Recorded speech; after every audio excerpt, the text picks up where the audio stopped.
इस कार्यक्रम के प्रायोजक हैं रोजगार डेवलपर्स। नमस्कार, आप देख रहे हैं पल्स 24 न्यूज। मैं आपके साथ दिव्या पैन्यूली। वक्त हो चला है नेशनल बुलेटिन का, लेकिन उससे पहले नजर डालेंगे हेडलाइंस पर। झारखंड में बीजेपी सांसद निशिकांत दुबे ने टीएमसी पर साधा निशाना। ममता बनर्जी और अभिषेक बनर्जी पर लगाए गंभीर आरोप। बोले, बंगाल इंटरनेशनल अपराधियों, बांग्लादेशी घुसपैठियों और गैर कानूनी गतिविधियों का बन चुका मुख्य अड्डा। हरियाणा में लाडो लक्ष्मी योजना की 7वीं किस्त जारी। सीएम सैनी ने कहा, प्रधानमंत्री के दृष्टिकोण से महिलाओं को आर्थिक रूप से सशक्त बनाने की दिशा में कर रहे काम। पड़ोसी राज्यों की सरकार पर उठाए गए सवाल। हजारीबाग में कमर्शियल गैस सिलेंडर की बढ़ती कीमतों के विरोध में प्रदर्शन। झारखंड मुक्ति मोर्चा के कार्यकर्ताओं ने विरोध प्रदर्शन कर सरकार से खिलाफ नारेबाजी। कहा, कीमतों में कमी न होने पर सड़क से लेकर सदन तक करेंगे आंदोलन। वापी के क्रोमा इंडस्ट्रीज में लगी भीषण आग। कड़ी मशक्कत के बाद पाया गया आग पर काबू। प्लांट में रखा सामान और मशीनरी के भारी नुकसान होने की आशंका। तुम दोनों की मेहनत बहुत रंग लाई है बेटा, घर बहुत सुंदर बना है। ये मेरे पापा का घर। पता है, देख तेरे पापा की नेम प्लेट अपने हाथों से लगाऊंगा। नेम प्लेट तो लग चुकी पापा।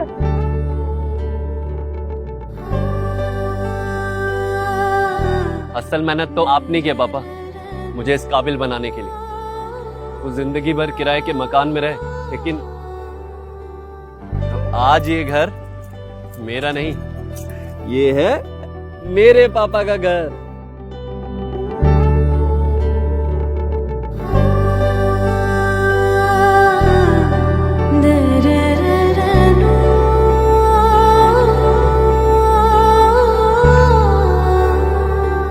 उड़ान सपनों की, आंगन खुशियों का और साथ सकर्णी का।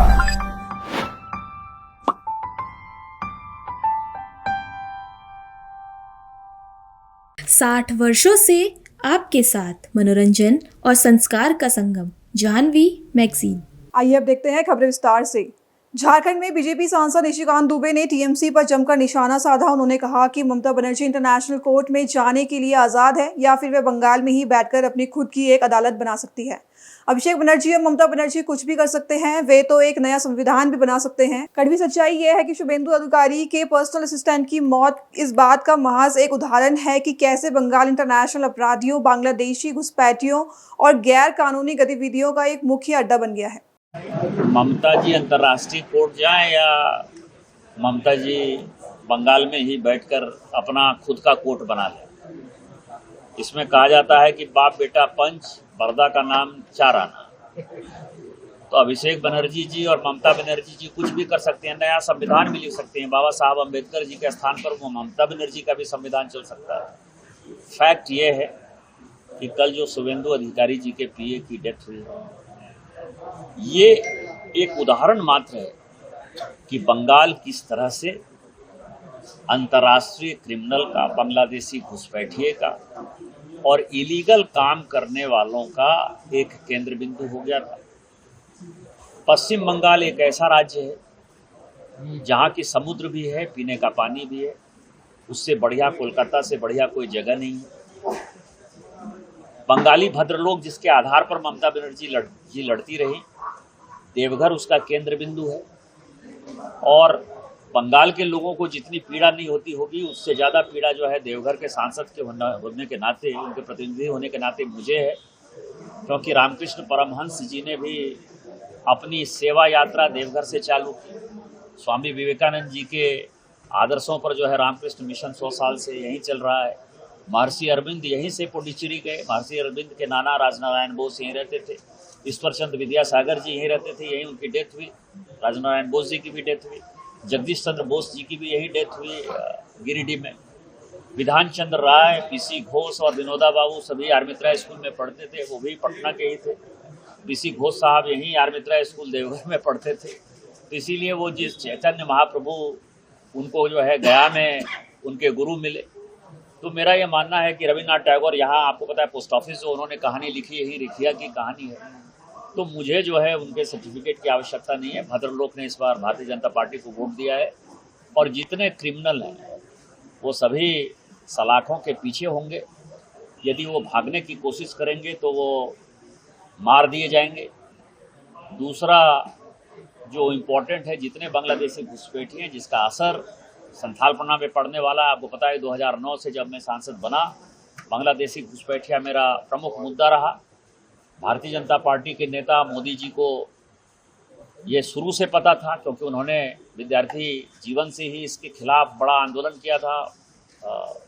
गृह मंत्री जी ने आंदोलन किया था, तो उन्होंने इस मुद्दे को बनाया। आज का जो मैंडेट है, झारखंड में भले हम फेल हो गए, लेकिन जो असम का मैंडेट है, जो बंगाल का मैंडेट है, वो सब बांग्लादेशी घुसपैठिए के खिलाफ है।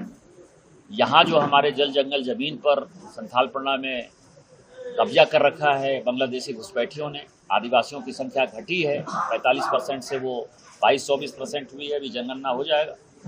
और जो मुसलमान की आबादी है वो 1951 में 9% थी, आज वो लगभग 30% के आसपास है संथालपना में। ये सभी बांग्लादेशी घुसपैठिए हैं, इनको निकाल बाहर किया जाएगा, बांग्लादेश भेजा जाएगा। हम आदिवासी बहन की बच्चियों की रक्षा करेंगे, उनके जल जंगल जमीन को रक्षा करेंगे, और माननीय मुख्यमंत्री जी को हमारा साथ देना होगा। यदि साथ नहीं देंगे तो इनके जो इट्टी मिट्टी गिट्टी बालू लीकर ये सब के इलीगल धंधे जो बंगाल के रास्ते हो रहे थे, वो सब में लगाम लग जाएगी।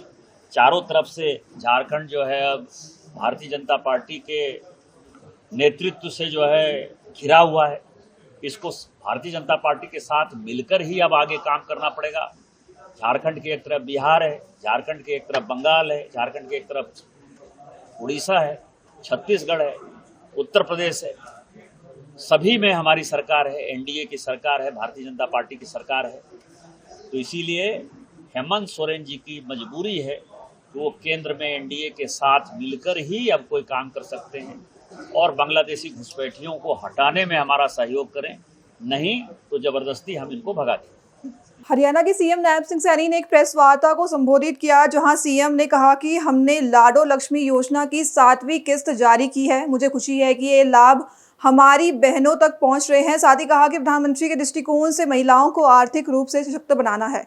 हमारी सरकार उस दृष्टिकोण को साकार करने में काम कर रही है। इस योजना के तहत अभी तक 9,76,000 लाभार्थी बहनों के खाते में 205 करोड़ रुपए जारी किए गए हैं। इसके साथ ही अब तक 7 किस्तों में 1,415 करोड़ रुपए महिलाओं के खातों में जमा किए जा चुके हैं।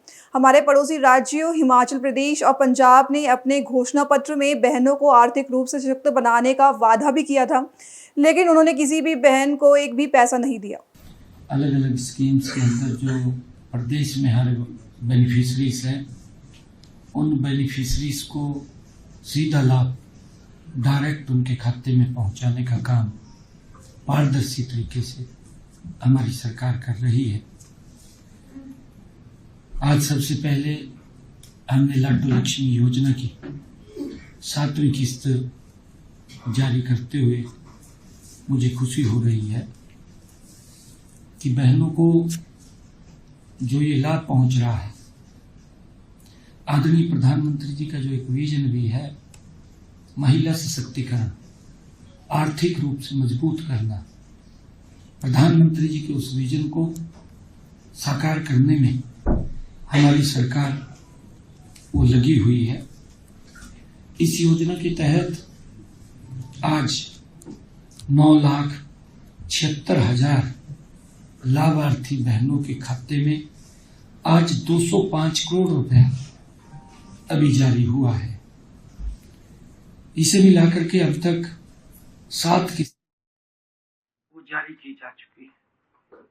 7 किस्तों में बहनों के खाते में 1,415 करोड़ रुपया जमा किया जा चुका है। ये महिलाओं को आर्थिक रूप से सशक्त करने का एक बड़ा आदरणीय प्रधानमंत्री जी का इनिशिएटिव था और हमारे संकल्प पत्र का ये महत्वपूर्ण मुद्दा था। साथियों, मैं आपके माध्यम से बताना भी चाहूंगा, क्योंकि सरकारें घोषणाएं तो कर देती हैं, घोषणा करके जब सत्ता में आ जाते थे तो ये कहते थे भी 5 साल का हमारे पास मैंडेट है, आराम से इसको लागू करेंगे। लंबा समय लग जाता था और स्थिति ऐसी बन जाती थी कि लोग भूल जाते थे, क्योंकि 5 साल में धीरे धीरे करके लास्ट तक भूल जाते थे। और फिर जो योजनाओं का लाभ उनको मिलना चाहिए था वो नहीं मिलता था। दोबारा फिर नई घोषणा लेकर के आते थे, फिर वो घोषणा करते थे, लोग वोट दे देते थे। इसके उदाहरण है, क्योंकि हमारे पड़ोसी राज्य हिमाचल, हमारा पड़ोसी राज्य पंजाब, बहनों को आर्थिक रूप से उनको सशक्त करने की बातें अपने घोषणा पत्र में उनके द्वारा की गई, मंचों पे भी कही गई। 6 महीने रहेंगे इलेक्शन के, 7 महीने। ये तो हमने यहाँ जब बजट जारी कराया तब थोड़ा सा उनको लगा भी कहीं न कहीं विधानसभा बुलाई जाए, परंतु 1 पैसा नहीं दिया किसी बहन को, खाली राजनीति करी। परंतु हमारी सरकार ने 1415 करोड़ रुपया बहनों के खाते में जमा कराने का काम आज 7वीं किस्त के माध्यम से किया है। जैसा आप सबको मालूम भी है कि इस योजना का शुभारंभ हमने दीनदयाल लड्डू लक्ष्मी ऐप बना करके पंडित दीनदयाल उपाध्याय जी के 109वें जन्मदिन के अवसर पर इसका ये शुरू किया था।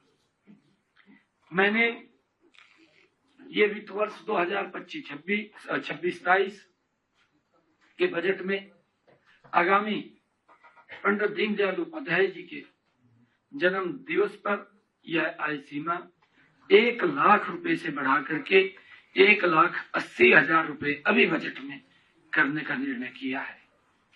और इसके साथ साथ हमने बजट का दायरा भी बढ़ाया है। पहले बजट 5,000 करोड़ रुपए का था, अब 6,500 करोड़ रुपए का है। और मैं ये भी बताना चाहूंगा, क्योंकि इसके माध्यम से लाडो लक्ष्मी योजना के इसका लाभ हमने उन परिवारों की बहनों को भी दिया है जिन्होंने अपने बच्चों को निपुण करके उनको आगे बढ़ाने का काम किया, या उन्होंने किसी गंभीर बीमारी से उनको आगे बढ़ाया है, या उनके बच्चों ने हरियाणा शिक्षा विद्यालय बोर्ड भिवानी, जो उस बोर्ड के माध्यम से पढ़ते हैं बच्चे, 80% मार्क्स उन्होंने लिए हैं, उन माताओं को भी इसमें हमने जोड़ा है। इसका बड़ा लाभ प्रदेश की बहनों। हजारीबाग में कमर्शियल गैस सिलेंडर की बढ़ती कीमतों के विरोध में झारखंड मुक्ति मोर्चा के कार्यकर्ताओं ने पुराना समाहरणीय परिसर में धरना प्रदर्शन किया। इस दौरान सैकड़ों कार्यकर्ताओं ने केंद्र सरकार के खिलाफ नारेबाजी करते हुए गैस मूल्य वृद्धि वापस लेने की मांग भी की। जम्मू जिला अध्यक्ष संजीव बेदिया ने कहा कि पहले से महंगाई की मार झेल रही जनता पर केंद्र सरकार ने कमर्शियल गैस सिलेंडर के दाम बढ़ाकर अतिरिक्त बोझ डाल दिया है। उन्होंने कहा कि गैस महंगी होने से होटल और भोजनालयों में खाने की कीमतों में 20 से 25% तक वृद्धि हुई है, जिससे गरीब और मध्यम वर्ग प्रभावित हो रहे हैं। कार्यकर्ताओं ने कहा कि हजारीबाग में पढ़ाई करने आने वाले दूसरे जिलों के छात्रों को भी परेशानी हो रही है, जिसके बाद चेतावनी देते हुए कहा कि यदि जल्द कीमतों में कमी नहीं की गई तो पार्टी सड़क से लेकर सदन तक आंदोलन करेगी। जिला में एक दिवसीय धरना दे रहे हैं, और धारणा जो दे रहे हैं आप खूब अच्छा जानते हैं। आप तो देश के चौथे स्तंभ के रूप में जाने जाते हैं। आज जो गैस का जो कीमत बढ़ा है, जो यहाँ के गरीब गुरुआ, यहाँ के ठेला चलाने वाले, यहाँ के रिक्शे वाले, यहाँ के एक गरीब गुरुआ जो जीता खाता था, आज बताइए कॉमर्शियल में 900 कुछ रुपया बढ़ा दिया गया। उसके लेकर हम लोग केंद्र सरकार के खिलाफ झारखंड मुक्ति मोर्चा के दिवसीय धरना दे रहे हैं। और ये सरकार जो केंद्र सरकार जो कहती है कि बेटी पढ़ाओ बेटी बचाओ, कहाँ से सारे जगह से बेटियां, सारे जगह से बेटा सब अपने अपने घर ही महंगाई में घर लौट रहे हैं। और इसके लेकर झारखंड मुक्ति मोर्चा हजारीबाग जिला में एक दिवसीय धरना दिए हैं, और हम लोग केंद्र सरकार के खिलाफ हम लोग बुलंद नारा कर रहे हैं। और आज तो धरना दिए हैं, और हमारे केंद्रीय अध्यक्ष का जो आदेश होगा, रोड से सदन तक हम लोग आंदोलन करने का काम करेंगे। जिस तरह केंद्रीय कमेटी का दिशा निर्देश होता है हम लोग उसका पालन करते हैं। और दूसरी सबसे बड़ी चीज है कि ये एक जो डेली बेसिस वाली जो नीड वाली चीज है, उस चीज का ये बात है। अभी आप देख लीजिए, हम लोग हजारीबाग जिला का ही बात कीजिए। हजारीबाग जिला में अधिकतर छात्र छात्राएं यहाँ दूसरे जगह से आके पढ़ाई कर रहे हैं। अभी आप उन लोगों का हाल जाके देखिए, क्या स्थिति हो रहा है उन लोगों का। उन लोगों के युवा अध्यक्ष हैं, और युवा का काम ही रहता है धरना देना और सही चीज के लिए आवाज उठाना, गलत चीज के लिए और जोर से आवाज उठाना। अभी बड़ा गैस हो या चाहे छोटा गैस हो, दोनों गैसों का दाम बढ़ोतरी हो चुका है। बड़ा गैस तो हो गया, चलिए ठीक है, माना जा सकता है। छोटा गैस भी एक बार को मोदी जी को सोचना चाहिए था कि छोटा गैस ठेला खोमचा चाय वाले, मोदी जी बोलते थे चाय बेचकर ही आए हैं, तो कम से कम अपना गोतिया बारे में सोच लेते मोदी जी कि चाय वाला लोग कैसे क्या करेगा। और अभी जिस तरह आप देख सकते हैं कि कुछ दिन रुकिए, अभी पेट्रोल डीजल में भी दाम बढ़ने वाला है।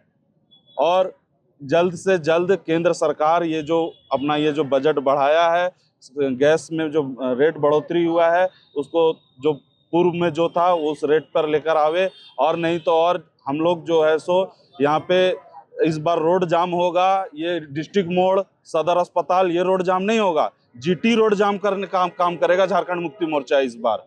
जिस तरह झारखंड अलग राज्य के टाइम पे जीटी रोड जाम हुआ करता था, उसी तरह इस बार भी जीटी रोड जाम करने का काम करेंगे हम लोग। बहुत बहुत धन्यवाद।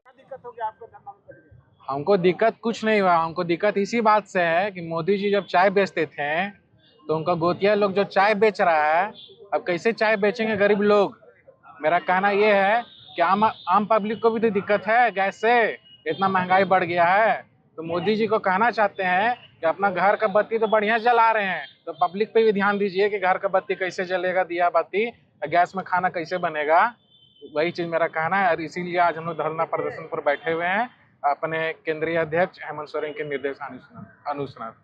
झारखंड पुलिस ने कानून व्यवस्था और डायल 112 सेवा को मजबूत करने के लिए राज्य के विभिन्न जिलों को बड़ी सौगात देते हुए नई हाई स्पीड बाइक प्रदान की है। इसी कड़ी में हजारीबाग पुलिस को 42 हाई स्पीड बाइक मिली है। ये गाड़ियां पेट्रोलिंग, त्वरित कार्रवाई और अपराध नियंत्रण के लिए थानों को सौंपी गई है, जिससे गश्ती प्रणाली अधिक सशक्त होगी। साथ ही राज्यों में अपराधियों और उग्रवादियों से सख्ती से निपटने के लिए झारखंड पुलिस ने नई तैयारी शुरू कर दी है। इसके साथ ही हजारीबाग पुलिस लाइन से जिले के पुलिस कप्तान अमन कुमार ने सभी गाड़ी को हरी झंडी दिखाकर रवाना किया। इन्होंने कहा कि बेहतर पुलिसिंग और अपराध नियंत्रण में ये बाइक बेहद मददगार साबित होगा। 4 पहिया गाड़ी से संकीर्ण गली में जाना मुश्किल होता था, 2 पहिया गाड़ी से संकीर्ण गली मोहल्ले में भी पुलिस पहुंच पाएगी, जिससे अपराध नियंत्रण में मदद मिलेगी। देखिए, झारखंड सरकार के द्वारा, माननीय मुख्यमंत्री महोदय के द्वारा सभी जिलों में पेट्रोलिंग के लिए बाइक्स दिए गए थे। पुलिस हेडक्वार्टर के द्वारा जो अलॉट किए गए थे वो बाइक्स यहाँ पे भी आए थे। कई सारे बाइक पूर्व में डिस्ट्रीब्यूट किए जा चुके हैं और 42 बाइक नए आए थे जिनको डिस्ट्रीब्यूट किया जाना था। उनका डिस्ट्रीब्यूशन और पुराने बाइक्स का भी रीडिस्ट्रीब्यूशन कुछ किया गया है, जिसमें हम लोग फोकस कर रहे हैं शहर के थानों को और जहाँ पे अर्बन पॉपुलेशन या पॉपुलेशन बहुत घना है वहाँ के थानों को, ताकि वहाँ पर पेट्रोलिंग हम लोग बाइक से भी कर सकें। सैट भी जो है हमारे पास CCR में, उसको भी अलग से नई बाइक्स जो हैं वो दी गई हैं और पुरानी बाइक्स जो हैं उनको रिप्लेस किया गया है। इसका पर्पस पूरा ये है कि हॉट स्पॉट्स को हम लोग कवर करें, जहाँ अड्डेबाजी होती है, जहाँ परेशानी होती है, जहाँ आम नागरिक ज़्यादा डेंसिटी में रहते हैं, वहाँ पर बाइक्स की पेट्रोलिंग हम लोग करें। और 4 व्हीलर्स से पेट्रोलिंग ऑलरेडी हो रही है, लेकिन बाइक्स की पेट्रोलिंग वहाँ पर हम लोग बढ़ाएँ। तो आज सभी बाइक्स को यहाँ से रवाना किया गया है और ये विभिन्न थाना क्षेत्रों में अलग अलग नंबर्स में बाइक अलॉट किए गए हैं और शहरी क्षेत्रों में भी अलॉट किए गए हैं, थानों को भी और CCR को भी। वो वहाँ पर अब नियमित रूप से जो है गश्त के लिए इस्तेमाल किए जाएंगे। अंबाला रेंज पुलिस ने नशा तस्करों के खिलाफ बड़ी कार्रवाई करते हुए करीब 31 क्विंटल अवैध मादक पदार्थ नष्ट किया। बता दें, ये कार्रवाई रेंज के IGP पंकज नैन की मौजूदगी में की गई। पुलिस के अनुसार जब्त मादक पदार्थ अंबाला, कुरुक्षेत्र और यमुनानगर के 436 मामलों से संबंधित था, तो वहीं भगोड़ा स्थित Messrs Rudraksh and Vayucare private limited के परिसर में पूरी पारदर्शिता और कानूनी प्रक्रिया का पालन करते हुए इस खेप को नष्ट किया गया। साथ ही IGP पंकज नैन ने कहा कि नशा तस्करों के खिलाफ जीरो टॉलरेंस नीति जारी रहेगी और अवैध संपत्ति अर्जित करने वालों की संपत्ति भी कुर्क की जाएगी। इसके साथ ही IGP पंकज नैन ने सफलता पर पुलिस अधिकारियों और कर्मचारियों की सराहना करते हुए उनकी पीठ थपथपाई। NDPS एक्ट के तहत जितने भी मादक पदार्थ हमारी तीनों जिलों की पुलिस बरामद करती है, उनको समय समय पर हम डिस्पोज ऑफ करते रहते हैं। इस पहल में अंबाला रेंज पूरे हरियाणा में सबसे अग्रणी है। पिछले 1 साल में हमने तीसरा इस तरीके का जो डिस्पोजल की कैंपेन है वो की है। आज भी काफ़ी मात्रा में तीनों जिलों से जो पिछले 6 महीने में NDPS में जितने भी मादक पदार्थ बरामद हुए हैं उनको यहाँ पर डिस्पोज ऑफ किया जा रहा है। आज करीब 436 इस तरीके के केसेस जो हमारे NDPS में दर्ज हुए थे, इनमें अलग अलग तरीके के मादक पदार्थ हैं, उनको यहाँ पर हम डिस्पोज ऑफ कर रहे हैं। सर कितनी क्वांटिटी, कितनी कीमत के होंगे अगर इसको हम देखा जाए तो? करीब ये 436 जैसा मैंने बताया कि केसेस हैं और इसमें 30 क्विंटल से ज़्यादा की बरामदगी है, जिसमें अलग अलग तरीके के मादक पदार्थ हैं। ये चीज़ कोई स्टैंडर्डाइज तो होती नहीं, इनकी मार्केट वैल्यू तो कुछ भी नहीं है और कहने के लिए मीडिया के माध्यम से लोगों में आता है कि ये करोड़ों की चीज़ें हैं, पर ये तो बिल्कुल ही जो मैं कहता हूँ कि एक तो गलत चीज़ है, इसको तो पशु भी नहीं खाता कोई भी, और ये नशे की चीज़ है, इसकी कोई वैल्यू नहीं होती है, तो सिर्फ डिस्ट्रक्शन के लिए और उसको डिस्ट्रॉय कर रहा है। सर युवाओं को क्या संदेश देना चाहेंगे? युवाओं को मैं संदेश देना चाहूँगा कि मादक पदार्थों से दूर रहें। नशे का जो रास्ता है बर्बादी के अलावा कहीं पर नहीं लेके जाता। हमारे युवा, इस क्षेत्र के युवा मेहनत के लिए जाने जाते हैं, खेलों के लिए जाने जाते हैं, शिक्षा के लिए जाने जाते हैं, उस क्षेत्र में अपना नाम कमाएं। मादक पदार्थों के सेवन से बहुत सारी जिंदगी, बहुत सारे परिवार तबाह हुए हैं। इस रास्ते पर ना जाएं और एक अच्छी जिंदगी अपने और अपने परिवार को। जो स्मगलर है इनको क्या चेतावनी देंगे इस मामले को? स्मगलर से हमारे तीनों जिलों की पुलिस बड़े अच्छे तरीके से निपट रही है। सबसे पहला इसमें एक्शन जो आता है मादक पदार्थों की बरामदगी है, जो आपने देखा है कि एक रिकॉर्ड लेवल पर हम कर रहे हैं। इसके साथ साथ इनकी प्रॉपर्टी अटैच करना, जो भी इन्होंने इस तरीके की तस्करी से पैसे कमाए हैं, उससे जो भी उन्होंने प्रॉपर्टी गेन की है, उनको हम अटैच कर रहे हैं। कुछ एक केसेस प्रिवेंटिव अरेस्ट भी हमने किए हैं कि जो व्यक्ति बार बार ऐसे केसेस में इन्वॉल्व होता है, उनको प्रिवेंटिव अरेस्ट के लिए, जिसमें काफ़ी लंबे टाइम तक वो जेल में जा सकते हैं, उनके भी केसेस हम कर रहे हैं। तो काफ़ी सख्ती से हमारे तीनों जिलों की पुलिस इनसे निपट रही है। सर अगर देखा जाए क्वांटिटी तो सबसे ज़्यादा कौन से जिले से पकड़े गए? लगभग बराबर ही है तीनों जिलों से, और अलग अलग जगह पर अलग अलग तरीके की बरामदगी होती है। तो जैसा कि मैंने कहा कि काफ़ी फ्रिक्वेंटली हम इसको डिस्पोज ऑफ कर रहे हैं। ये डाटा भी पिछले 1 साल में लगभग सिर्फ 4 या 5 महीने का होगा। तो इस तरीके से हम किस जिले में कितना है और किस जिले में कितना नहीं है, और पिछले 4 महीने में किसने किया है, काफ़ी छोटा पीरियड होता है उसको बताने के लिए। इस आधार पर किसी जिले की परफॉर्मेंस को नहीं मान सकते। तो इस अचीवमेंट के लिए अपने स्टाफ को, अपने पुलिस को क्या कुछ मैसेज देंगे? काफ़ी मेहनत से हमारे तीनों जिलों की पुलिस कार्य कर रही है, और मैं चाहूँगा कि आगे भी इस तरीके का कार्य होता रहे। नशा तस्करों पर हम बिल्कुल सख्ती से पेश आए, और इसके साथ साथ कुछ युवा जो रास्ता भटक गए हैं, उनकी काउंसलिंग करके उनको मुख्य विचारधारा में दोबारा ले। हजारीबाग में एनटीपीसी लिमिटेड की पकरी बरवाड़ी कोयला खनन परियोजना की तरफ से सामाजिक उत्तरदायित्व के तहत झारखंड बालिका आवासीय विद्यालय में छात्राओं में सिलाई मशीनों का वितरण किया गया। यह कार्यक्रम जागृति महिला संघ के सहयोग से आयोजित हुआ है। यह कार्यक्रम में जागृति महिला संघ की अध्यक्ष अनीता दास मुख्य अतिथि के रूप में मौजूद रही। बता दें, उन्होंने कहा कि शिक्षा के साथ कौशल विकास भी बेहद जरूरी है। इस पहल का उद्देश्य छात्राओं को आत्मनिर्भर बनाना और स्वरोजगार के प्रति प्रोत्साहित करना है। इसके साथ ही विद्यालय प्रबंधन और छात्राओं ने इस पहल के लिए एनएमएल पकरी बरवाड़ी और जागृति महिला संघ के प्रति आभार जताया है। गुजरात में वापी के जीआईडीसी फेज 3 स्थित क्रोमा इंडस्ट्रीज में भीषण आग लगने से इलाके में अफरा तफरी मच गई। बता दें, आग की ऊंची लपटें दूर दूर तक दिखाई दी और देखते ही देखते पूरा प्लांट इसकी चपेट में आ गया। सूचना मिलते ही जीआईडीसी फायर ब्रिगेड की कई गाड़ियां मौके पर पहुंची और आग बुझाने का काम शुरू किया गया। प्रारंभिक जानकारी के अनुसार कंपनी में मौजूद केमिकल और ज्वलनशील पदार्थों के चलते आग फैल गई।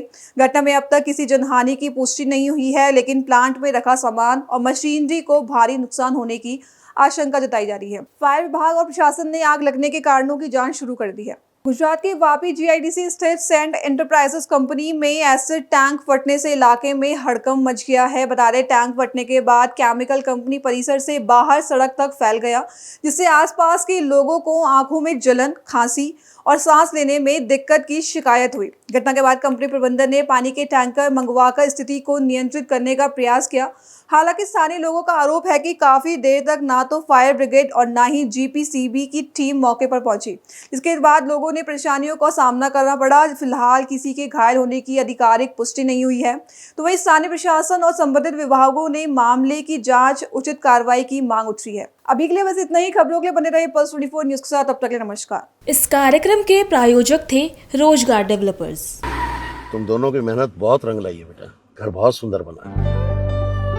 ये मेरे पापा का घर। पता है, देख तेरे पापा की नेम प्लेट, अपने हाथों से लगाऊंगा नेम प्लेट तो लग चुकी पापा।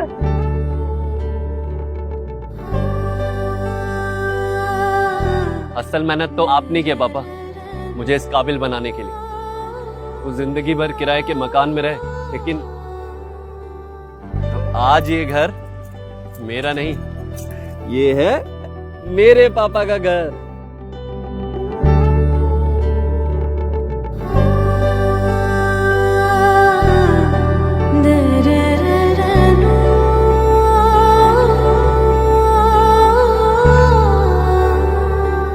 उड़ान सपनों की, आंगन खुशियों का और साथ सकर्णी का।